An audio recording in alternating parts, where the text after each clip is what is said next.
Good evening everybody. Today we will discuss about the lesson Human Eye and Colorful World in 10th class. Let us see, we already learned about the different types of lenses and the image formation in lenses in convex and concave lens. If you observe carefully, our eye also acts as a biconvex lens. So we are seeing the images, that image formed on our retina, so we can see the objects in front of us. But at which distance we can see the objects clearly? If we observe carefully, at nearly 25 centimeters distance from our eye lens to the object, we can see the objects clearly.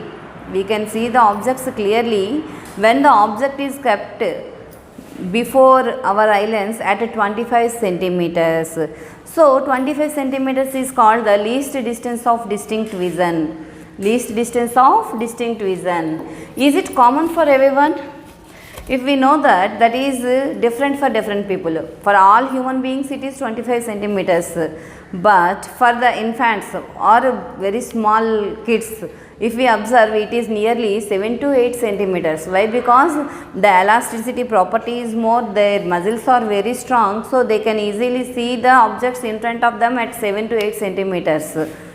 So for the infants or small kids, that is nearly equal to 7 centimeters or 8 centimeters.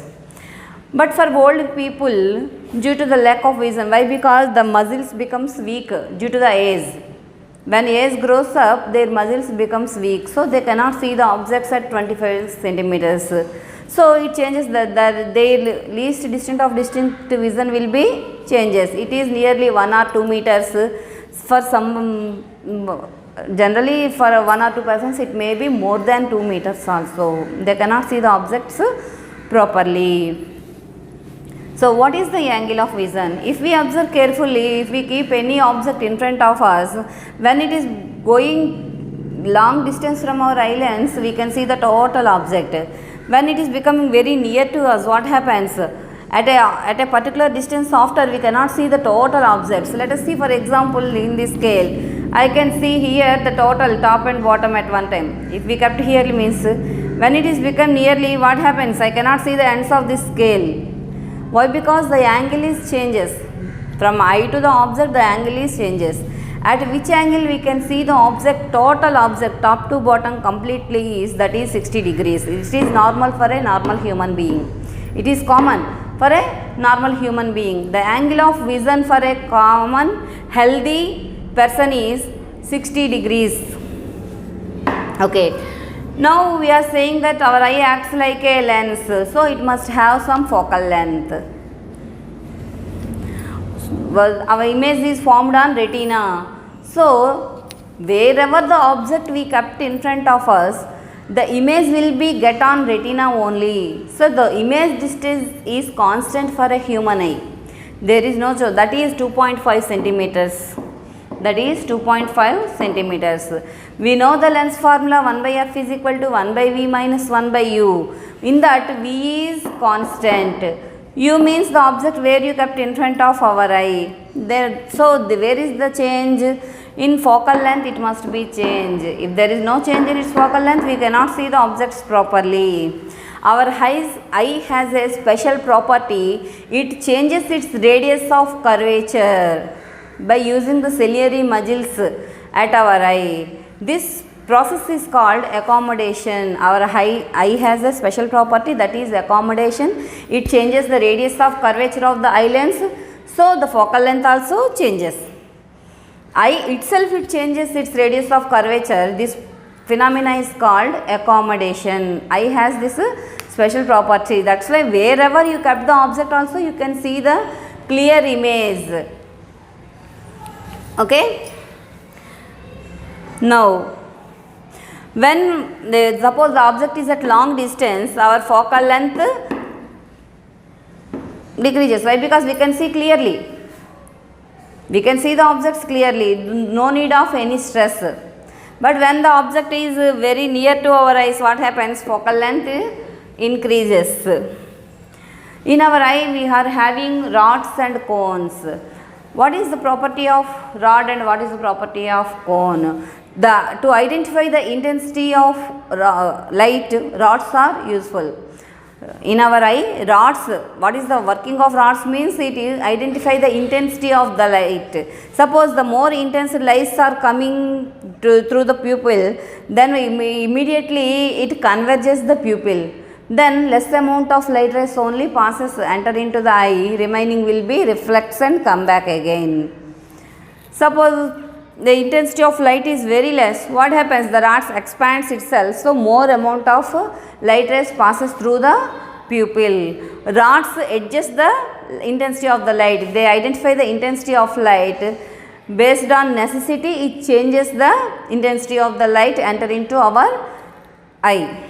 Then what is the use of cones? Cones identify the color of objects. We are seeing different colors of objects. How can we identify that colors? Because of the cones present in our eye. Because of the cones present in our eye, that cones helps us to identify the different colors of different objects. In that cones we are having a 125 million receptors which receives the different colors of lights. In our eye also has the million optic nerves. It collects the information and send to the mind. Next, focal length of the eye lens is maximum 2.5 centimeters when the object is kept at infinite distance. When the object kept at infinite distance, we can get the maximum focal length of the eye, that is 2.5 centimeters. When the object kept at least distinct of distinct vision, that means 25 centimeters, we can get the minimum focal length 2.27. That means wherever we keep the object in front of our eye, the focal length of the eye must be in between 2.27 to 2.5. It adjusts the focal length and forms the image on retina only. Next, our eye has different types of eye defects. We already know that eye has different defects, that is myopia, hypermetropia, presbyopia, color blindness, glaucoma, trachoma, these all are different eye diseases. Here we have to discuss only 3 eye diseases, that is myopia, hypermetropia and presbyopia. Myopia also called as short sightedness, that means we can see the object which is near to us, we cannot see the objects clearly which is far from us. To rectify that problem, we use bifocal lens, biconcave lens. By using biconcave lens, we can adjust the focal length of our eye and we can get the image on retina by using the formula F is equal to minus D. For hypermetropia, it is also called as long sightedness. That means we can see the long objects but we cannot see the objects which is near to us. But to rectify that problem, we use biconvex lens and the focal length must be adjusted by using this formula 25D by D minus 25. For myopia, we can get the far point, D means the far point. For hypermetropia, we can get the near point, D. What is the far point and what is the near point? If you observe carefully, far point means how much distance we can see the object clearly is called far point. And here the D means at how much near distance, more than that near we cannot see that object clearly, that is called near point, distance is D. For hypermetropia, we can get the near point and for myopia we can get the far point. Another eye defect is called presbyopia. This is occurs only due to the old age. The muscles becomes very weak, so the accommodation of the eye decreases, the accommodation capacity of the eye decreases, so we can get this type of eye disease. We use to rectify this problem, we use bifocal lens. In our upside it has concave and down we can get convex. So 2 types of lenses we will use. So we are having 2 focal lens. 2 means we will say that is bi. So bifocal lens we will use to rectify the problem presbyopia. Next, how to find out the refractive index of a prism. To find the refractive index of a prism, first we have to calculate the minimum deviation angle. To do that, we have to do an experiment. We have to incident a light ray it 2 times refraction takes place at the 2 edges of the prism and emergence that angle. Find out the deviation, how much deviation it angles.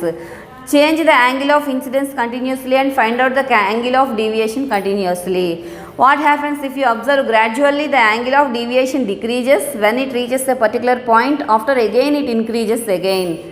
So, we will get the minimum deviation angle. By using that minimum deviation angle in this formula, we can get the refractive index of the prism, that n is equal to sin a plus d by 2 by sin a by 2. Sometimes we can use sin dm, means minimum deviation of that particular prism. So, sin a plus d by 2 by sin a by 2 is the formula to measure the refractive index of the prism. Here a means the angle of prism, it is always we will get 60 degrees. Next, dispersion of light. When a light ray passes through a prism, it deviates into 7 colors, that is called Vibgayar: violet, indigo, blue, green, yellow, orange and red. Violet has maximum deviation and red has minimum deviation. Why deviation takes place? Due to the changes in the wavelengths. Actually, there is no change in its frequency. Frequency is constant for a source of light. For a one source of light, the frequency is constant for that light ray. But why it deviates when it passes through from the prism? There is a change in its wavelength. There is a change in its velocity. That velocity, wavelength are also interdependent. By using the formula, if you know V is equal to F lambda formula, V is equal to F lambda. What does it mean? V is equal to F lambda. F means frequency, lambda is wavelength, V is the velocity of light in that medium. So, we already know that F is constant, frequency is constant for a particular color. Then what happens? V is proportional to lambda. When lambda increases, V increases, lambda increases. When V decreases, lambda decreases. What does it mean? Which light has more wavelength, the velocity also more for that light. Which light has less wavelength, the velocity also less in that particular light ray. See, here we know that in Vibgayar, V has the maximum deviation and violet, V means here violet. Violet color has maximum deviation and it has minimum wavelength. What does it mean? Its velocity is less and its wavelength also less. Red has maximum wavelength and velocity also more. It has minimum deviation. Red color has minimum deviation, violet color has maximum deviation. Red color has more wavelength and violet color has less wavelength. But in accordance with frequency, violet has more frequency, the red has less frequency. If we observe this order from violet to red, frequency gradually decreases and wavelength increases. From violet to red, frequency gradually decreases and wavelength increases. From red to violet, wavelength gradually decreases and frequency increases. What is frequency? Number of waves emitted by a source of light in 1 second. In 1 second, a source of light, how many waves of light emitted is called frequency. The number of waves emitted by a source of light in 1 second is called frequency. Here we are saying about the wave, not a ray. Light not only ray, it acts like a wave. So that's why we can call the light waves, light rays are electromagnetic waves also. Means it passes through 3 into 10 power 8 meter per second. The velocity is constant to the light ray. Light is also a source of energy, like wind, water. Light is also a source of energy. When it emits on a molecule or a atom, what happens? The atom vibrates. Due to its vibrations, some colors are emitted, re-emitted by that atoms. When a light incident on an atom or molecule, it vibrates and re-emits some amount of light energy. It absorbs and remaining it re-emits. That re-emission of light is called scattering. The re-emission of light from the molecules or atoms is called scattering. Okay. Next, in atmosphere we are having nitrogen, oxygen more. Sometimes in a sunny day also the rain will come, that time we can observe the rainbow. How the rainbow will be formed? In a raindrop acts like a biconvex lens. What happens when light ray enter into that one, at the two edges refraction takes place. At when the angle of incidence reaches 0 to 40 degrees at a particular angle, again it come back into the total internal reflection takes place from the second edge, and again it come back into the same medium. Due to this process we can get the rainbow. At 42, the angle between the incident and emergent ray is 42 degrees, 0 to 42 degrees. We can get a rainbow and we can see the red color. Suppose the angle is 40 degrees, we can see the violet color. At angle 42 degrees, we can see the red color. At angle 40 degrees, we can see the violet color. In between 40 degrees to 42 degrees, we can see all colors in rainbow. Next place, due to the scattering only, we can see the color of sky as blue. We are seeing that color of sky is blue. How we can explain why it is getting blue color?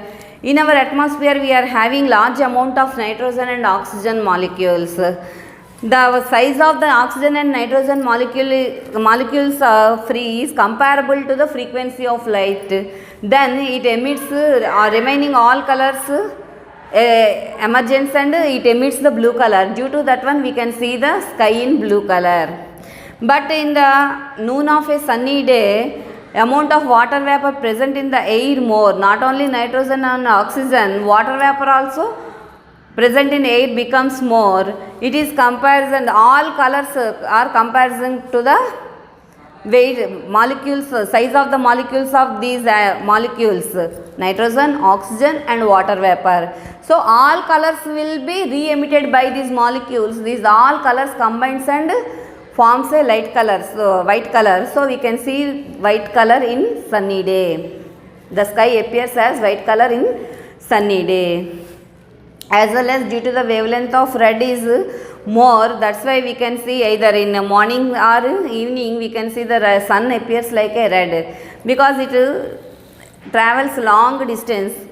Wavelength of red is only more than comparatively to the remaining colors. Remaining all colors disappears in the atmosphere. Only red color reaches our eye in either morning or evening. So we can see the red color in morning and evening in the sky. Thank you.